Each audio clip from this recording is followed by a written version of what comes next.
warahmatullahi wabarakatuh. Waalaikumsalam warahmatullahi wabarakatuh. Alhamdulillahirabbil alamin nasta'inu ala umuri dunya wa dina wassalatu wassalamu ala asyrofil anbiya'i wal mursalin sayyidina Muhammadin wa ala alihi wasallam amma ba'du. Yang terhormat Ketua Yayasan Al-Hidayah yang terhormat Ibu Kepala Sekolah, Ibu Warmina Sudia MPJD serta staf dewan guru yang tidak bersahaja sebanyak 21 dan orang-orang Pertama-tama marilah kita ucapkan puja dan puji syukur kepada Allah Subhanahu wa taala yang telah memberikan rahmat agar itu apa. Terus kita juga mengenal perbedaan antara asesmen tradisional dengan asesmen yang mendorong siswa aktif. Asesmen tradisional yaitu asesmen yang kita lakukan dulu-dulu itu asal menilai anak saja, kita nggak memperhitungkan anak itu gimana sih, kok bisa nilainya ketika ulangan kok hancur gitu.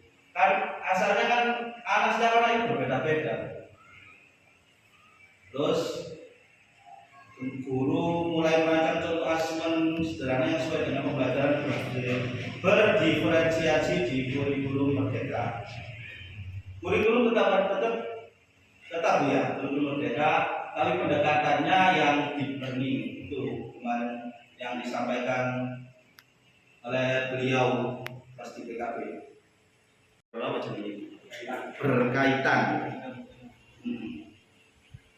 Yang pertama sebelum melaksanakan pembelajaran tentunya Bu ya, kalau umumnya kalau di sana kemarin kan pakai pembelajaran buat tulis terserah. Terus pelaksanaan pembelajaran, terus refleksi dan balik setelah pembelajaran.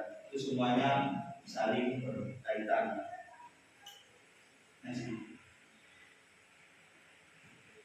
Ini apa saja sebenarnya tadi secara umum ada 3 yaitu diagnostik, formatif, dan sumatif. Ada lagi. Nah, ini kenapa tidak ada diagnostik? Karena kemarin memang diagnostik tidak enak kerja. Berdiri ya. Ya berdiri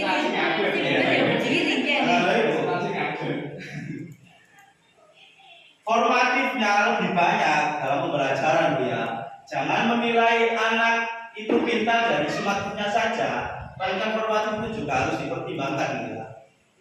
Dalam suatu pembelajaran, misalnya ketika ada pembelajaran tidak berfokus pada peserta didik, yang pertama yang harus kita lakukan itu kita suruh anak dulu, silakan tulis anggota tubuhmu beserta fungsinya, tulis apa saja terserah anaknya. Nanti setelah menulis itu kita kumpulkan misalnya, atau ada yang nggak mau nulis sebelum ada diberi.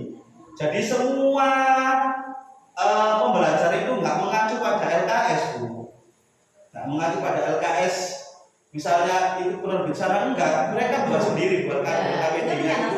Terus daily book Bu mereka juga, daily book kayak buku aktivitas kita itu Bu. Cuma setiap pembelajaran itu bawahnya ada kolom refleksi. Pulangnya jam berapa gurunya?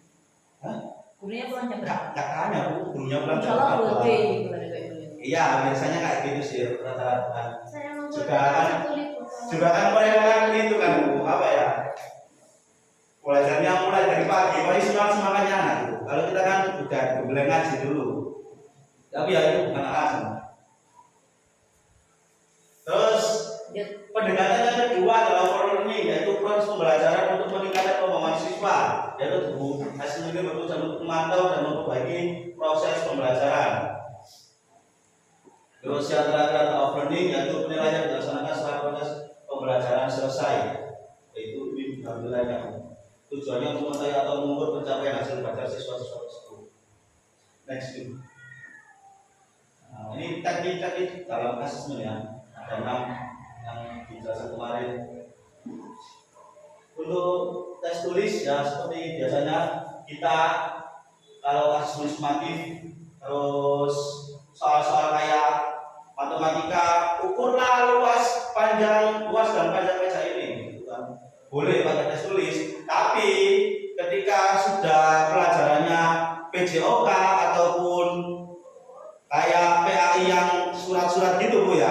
itu dianjurkan tidak pakai tes tulis tuh ya. Jadi dia simpan di Sumatera besok, misalkan itu lebih diminimalisir. Soalnya aku pernah PJOK tambah kamu, itu nggak tahu, nggak pernah kerjakan aja TP-nya sudah selesai. Tujuan pembelajarannya sudah tercapai kan. Jadi dia kan, itu loh alasan itu nih. Emang mata pelajaran praktek bu, nggak harus dia itu tahu bisa menulis.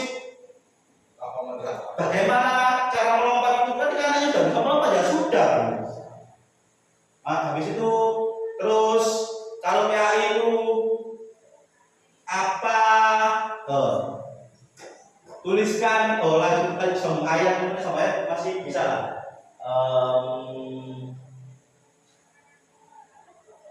Misalnya kelas terus ya kelas 4 nih, kelas 4 surat apa ya? Surat ya, kelas 3 surat Al-Alaq 1 sampai 5 yang saya pakai buat tugas ini Bu. Saya dikasih waktu 30 menit buat asesmen sendiri dengan bekal TP1 dan angka TP1. Alhamdulillah jadi sudah. Itu pelajaran kayak gitu kayak PKN itu biasanya TP-nya peserta didik mampu menerapkan sila Pancasila sila pertama ya biasanya gitu. Nah itu sebaiknya jangan dimasukkan ke tes tulis Bu, kasihan Bu anaknya Bu, bingung apa sih maksudnya Bu, biasanya bingung. Kalau emang dia sudah biasanya kita ada surat dua lain Bu, penerapannya kayak gitu sudah Bu. Berarti semua anak sudah TP-nya sudah tercapai. Nah, untuk tes kayak itu, kayak PAI, apa itu pakainya tes lisan. Ya. Nah, tes lisan terus dan yang ketiga, observasi. Foto aja deh itu. Santai konco dhewe. Ayo di saya kalau kita sampai contoh deh.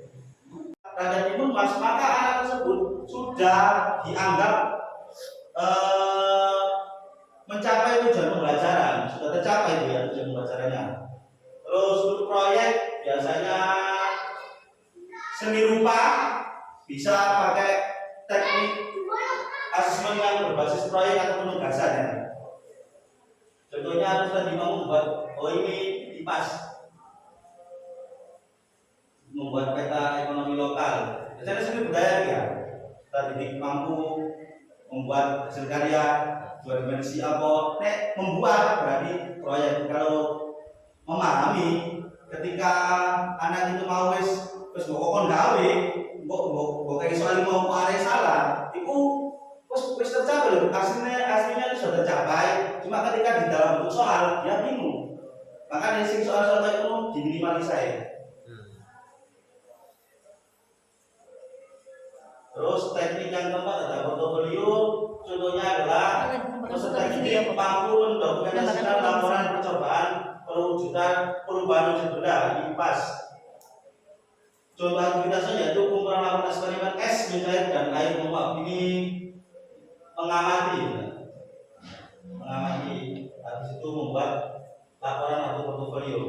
Terus teknik yang terakhir yaitu saya nggak terlalu tahu assessment teknik disingkat CATS ini. Peserta didik mau merefleksi kemampuannya dalam membuat bagan tentang sistem pencernaan. Guru meminta siswa menulis satu hal yang paling penting dipelajari dan yang masih membingungkan dari pelajaran. Oh ini CATS ini di sana ya, setiap selesai pembelajaran anak itu dikasih refleksi terus disuruh tulis hari ini apa yang mempelajari, misalnya sistem pencernaan. Bagaimana yang belum kalian pahami, bagian yang pencernaan yang ini, misalnya itu. Jadi setiap ya itu dia ada dirinya mereka itu, dan itu setiap guru itu punya datanya masing-masing di sana. Baik Bu, ada yang mau disampaikan atau yang masih mengajar? Waktu itu ada sekolah. Sekolah waktu itu ada. Ya rata-rata paling berapa jam? 2 jam lebih. pelajaran murah ya lama-lama.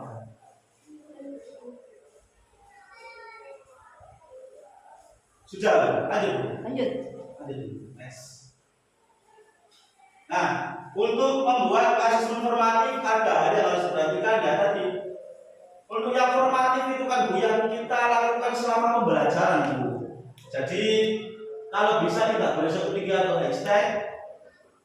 Terus juga banyak variasinya juga, harus menggunakan teknik dan atau teknik dan instrumen, dilaksanakan bersama dengan proses pembelajaran yang sudah berlangsung, lebih ditekankan pada pelaksanaan awal sebelum pembelajaran. Fokus pada umpan balik bukan nilai bukan nilai angka kalau formatif itu. Karena yang tadi setiap pembelajaran ada TP-nya. Dan ketika pas pembelajaran itu kan anak juga masing-masing minatnya tadi. Ada yang sampai aku gak mau nulis, tapi ketika dia ditanya bisa, berarti dia sudah mencapai tujuan pembelajaran tersebut. Jadi kayak tadi masing-masing Nah, iya. terus Iya, dan ini pelajaran coding kemarin Bu ya. Kan saya menjelaskan tentang itu sih, algoritma dasar itu yang pakai arah kanan, arah kiri, arah bawah. Lah anak itu nangkapnya beda-beda Bu, kelas 2. Anak nangkapnya beda-beda. Ketika saya beri soal itu tadi Bu, saya jelaskan dulu kalau ke sana itu arah kanan, berarti right. Kenapa kok enggak kanan aja? Udah soalnya di komputer enggak semua komputer ada bahasa Indonesianya. Jadi saya suruh hafalin dulu right, left, down, dan kami tak saya harus hafalin. Terus ketika mereka mengerjakan nggak ditulis arahnya, Bu, mereka tulis right, up. Ada yang gitu. Loh ya saya tercapai lah Bu. Yang penting kan benar. Meskipun seperti yang dimasukkan gurunya. Meskipun tidak sesuai dengan ekspektasi kita, tapi kan itu kan sudah yang dia tangkap gitu. Kita nggak bisa menyamakan dengan yang lain. Kayak Ryu kan oke, Teres, kayak Koli itu ditulis paham, cuma bingung cara ngungkap noning. Iya, paham, cuma bingung cara mengerjakannya itu gimana sih. Padahal kan udah tulis simbol. Kalau kita harus gampang-gampang saja, Bu. Karena anak kan beda. Tapi kan dia kan sudah tercapai. Next, dan nilai itu tadi ya, ia perlu diperhatikan bukan nilai angka ya, fokus pada umpan baliknya, ya, refleksinya. Bentuknya asesmen awal yaitu testingan 2-5 soal, kita pantik tadi ya anak-anak dengan materi, dengan pertanyaan yang akan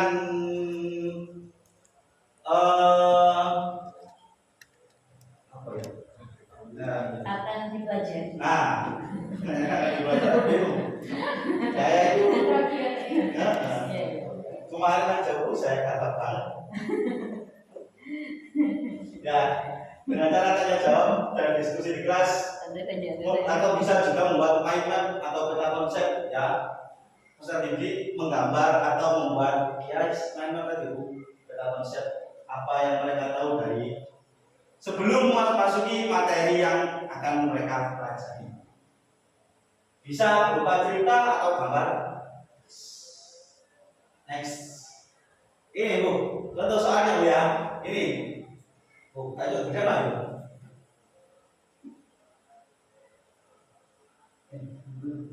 Nah, ini soal pertama ya, coba dibandingkan. Tujuan pembelajaran adalah peserta didik mampu menganalisis hubungan antara bentuk serta fungsi panca indera pada manusia. Nah, ini Bu ya. Soalnya kita biasanya Bu ya. Oke. Terus bandingkan soal yang kedua. Sama-sama TP-nya, tapi soalnya amati bagian tubuhmu. Tuliskan bagian tubuhmu beserta fungsinya. Kira-kira yang berfokus pada peserta didik itu soal yang A apa yang B? Iya, soalnya anak itu dilibatkan. Jangan perlu jadi hakim. Yang anak itu benar salah, tidak terjadi. Ini juga jawabannya juga bisa bervariatif. Jadi ketika anak itu salah, maka nggak salah semua. Kalau itu salah, ya salah. Nggak ada nilai tambah, nggak ada nilai lebihnya. Kalau soal kayak Setiap orang beda pendapat. nah, setiap anak itu beda jawaban.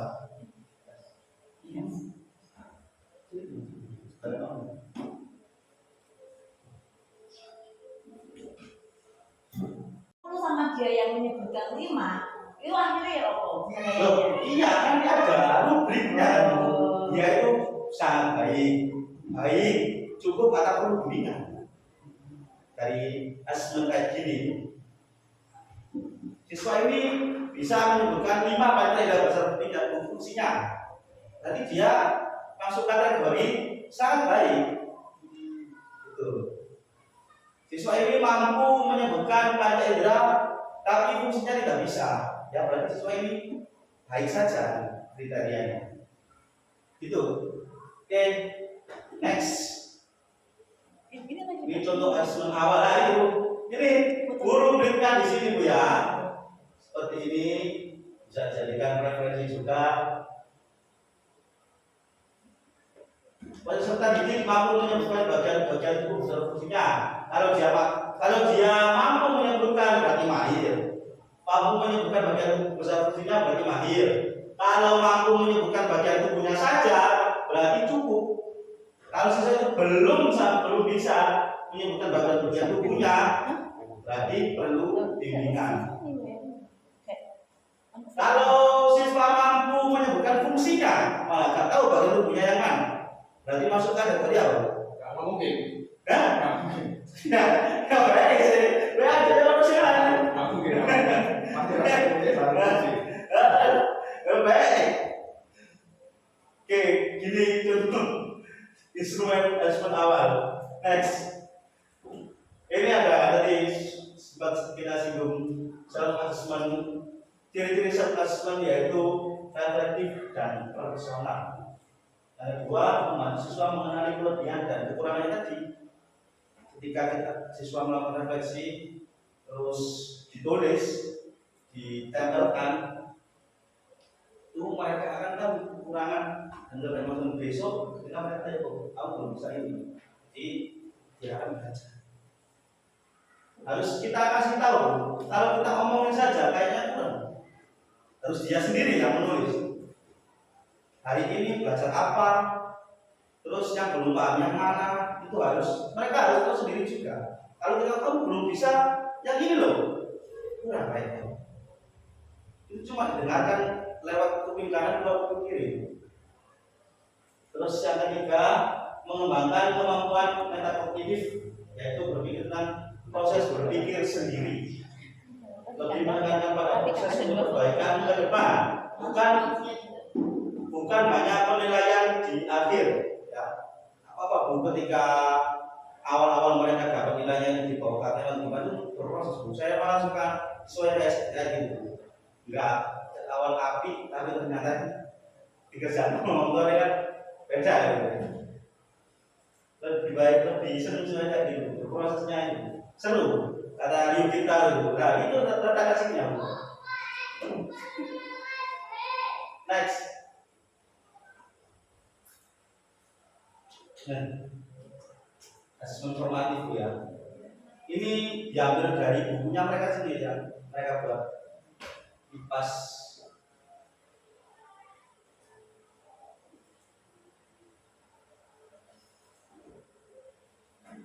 Menjelaskan tentang apa ini? Pak Imam Ajar. Dina ingin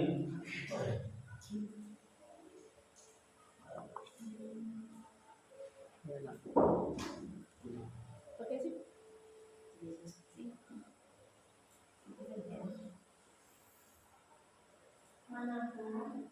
Jadi di aktivitas satu ini, ketika mereka sudah melakukan pengamatan ya, yang diamati adalah perubahan air ya, ada botol, terus air, terus sirup, ya. Mereka disuruh menuliskan pada tabel yang ada di bawah tadi tentang apa yang mereka amati. Misalnya, bagaimana penampakan warna ketika air air tercampur sirup, apakah berubah? Mereka melihatnya pakai pada indera mata. Terus habis diamati, diminum, bagaimana rasanya airnya ketika tercampur sirup? Rasanya berbeda, manis tak? Oke, pakai berita. Terus wah ini goncang-goncang apa? Kocok-kocok lah botolnya. Apakah kalian mendengar sesuatu? Ya, aku dengar airnya itu berbunyi. Nah, kayak gitu Bu. Terus setelah anak itu mengisi hasil pengamatan dan indera apa yang digunakan, mereka buat kesimpulan. Sedikit saja Bu, tapi dalam. Itu kan mencakup hanya satu bab.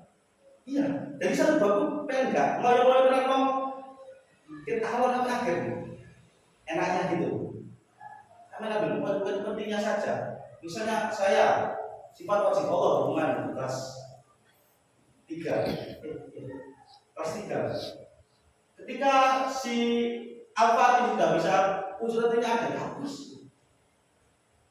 Harus dia tahu 20 soalnya nanti dibahasnya di kelas yang lebih tinggi lagi.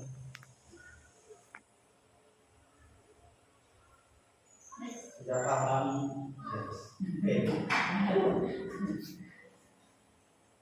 Nah, ini contoh serta-sertanya mereka begini referensinya. Di bagaimana perasaan pembelajaran hari ini mereka bisa mengungkapkannya pakai emot-emot kayak gini. Bagaimana apa yang sudah kalian pahami, terus bagaimana apa yang belum kalian pahami, terus gangguan apa yang terjadi ketika kalian belajar, tuliskan ini, atau juga bisa kayak gini juga. Kalau yang kelas-kelas bawah, tapi beda ya kelas fase A itu memang agak spesial ya. Kelas 1 2 itu memang harus full ekstra. Jadi respect lah guru fase A itu. Pada guru kelas bawah itu harus ekstra samanya dia. Nggak bisa Bu. Kalau terus gak dulu mana Bu hari itu. Anaknya malah nggak mau, menangis, ingin pulang. Iya. Makanya kita kasih yang seru-seru aja. Yang penting mereka tahu. Seru-seru kayak positif, nggak akan ditulis. Kalau kayak gini, nggak penting. Oke, next. Ini asesmen sumatif, ya. Biasanya kita lakukan pada akhir periode. Ada STS, ada SAS. Ya. Teknik pengambilan nilai tidak harus tes tulis Bu ya. Saya juga praktek tadi terus keseharian tadi yang dari formatif juga. Melainkan disesuaikan berdasarkan tujuan pembelajaran dan kriteria ketuntasan TP dan KKTP-nya. Oke, iya mau sekali praktek ya. Tidak harus dari tes tulis saja pengambilan nilai.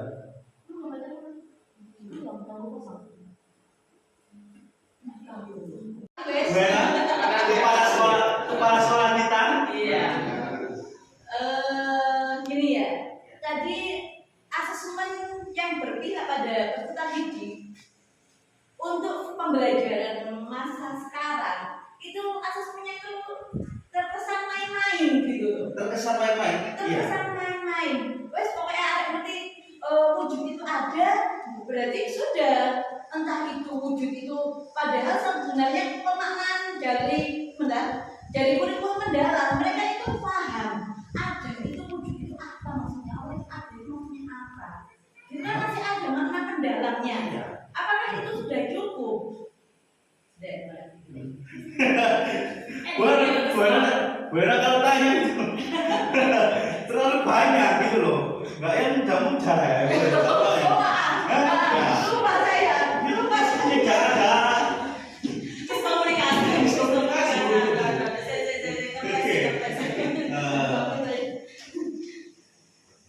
Oke Bu.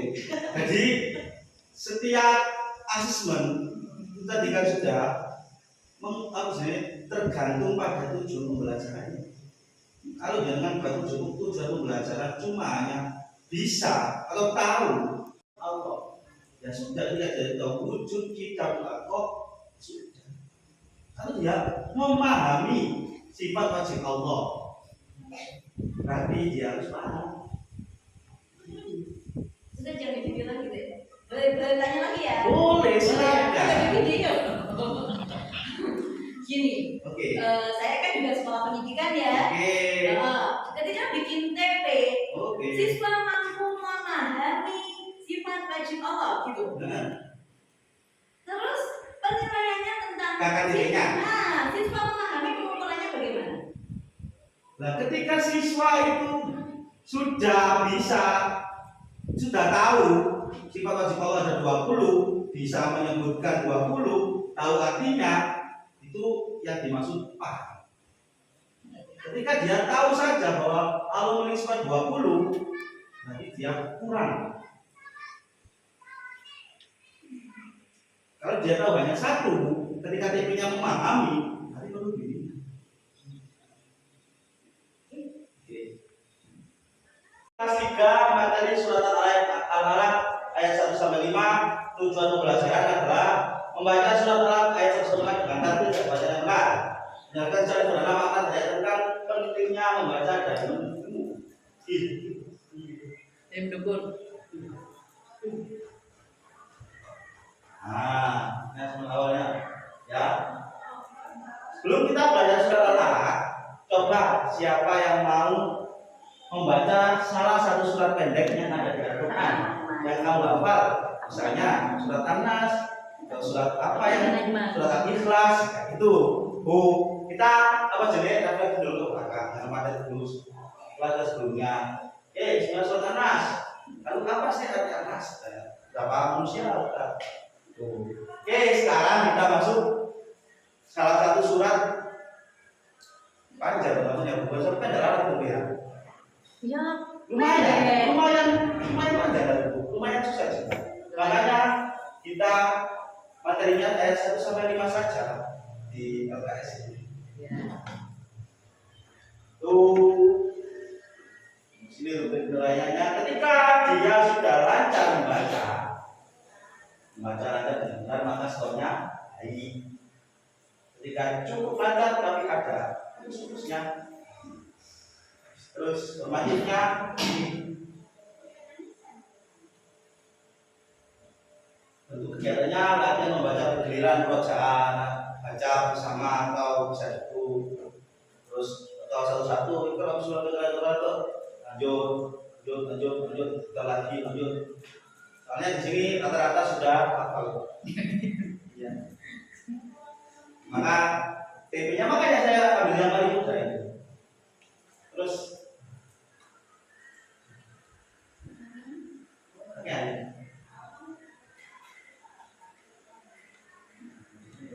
diskusi ringan mengenai ayat ya. Sekian menyusun potongan ayat bisa nanti anaknya kita kasih puzzle kertas di potong-potong gitu Bu. Kita catat dari kemarin. Kritik itu jadi saran. Iya sebelum pulang. KKTP-nya belum saya masukkan. Gimana sih kriteria tercapaian pembelajaran anak ketika sudah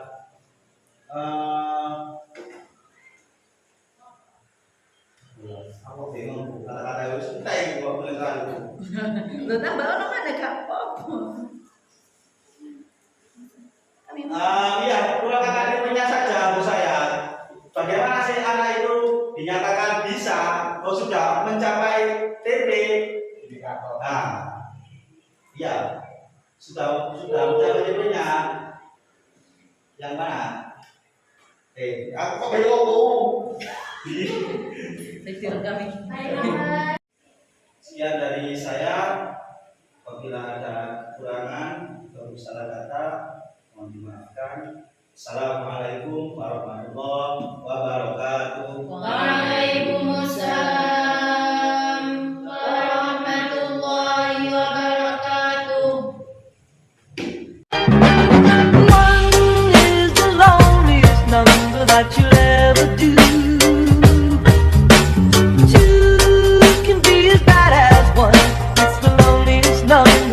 number one.